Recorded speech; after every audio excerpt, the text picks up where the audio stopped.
Once folks sit down and talk with us, and this is where we've had a lot of success, then they realize, like we have, I was called anti-Semitic, right? Mm-hmm. And when we push back on the no place for hate, well, that's tied to ADL.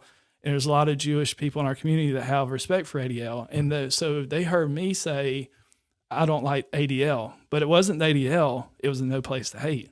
Right. So now moving forward, what we have to do is just reach out to our Jewish neighbors and let them know, no, this is what it's about. And so Rabbi Wright actually did a message when all this was really hot. Mm-hmm. And he kind of was trying to lower the temperature on the whole situation.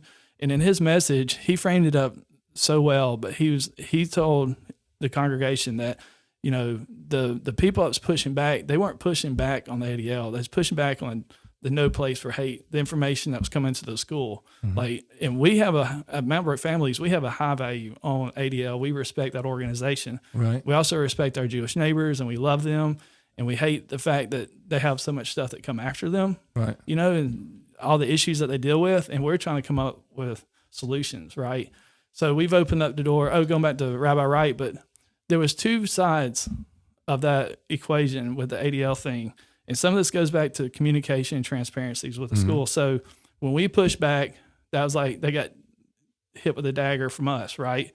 And then the school, when they pull out of the system, they use words like, we disassociated with the ADL. And now on the other side of it, they're getting jailed because of the communication, the words that the school used. Right. And then I think they even had to go back and backtrack on that a little bit. So our Jewish neighbors are like getting hit from all sides. Right. Wow. And so I recognize that. So now we've made relationships with some of the Jewish leaders in the community, and we're actually working on things like, for example, things that just kids are going to say things, right? There's no way to stop that. Right. But after talking to them, I can imagine, my daughter goes into Sunday school one morning and she hears the story about Jesus dying on the cross and like the Jews killed Jesus, right? And then I could see her not being able to comprehend really what that means. Right. Okay. And then she goes, and her Jewish friend that sits next to her, she says that message again and says that to the Jewish friend, well, you killed Jesus. Yes, that's going to hurt. So anyway, all these little instances that happens, like how can we come together as a community to help? We won't ever be able to stop that. And some of it's just pure ignorance, but there is hate, and you'll never stop hate. Like, as long as people are alive, there'll always be hateful people.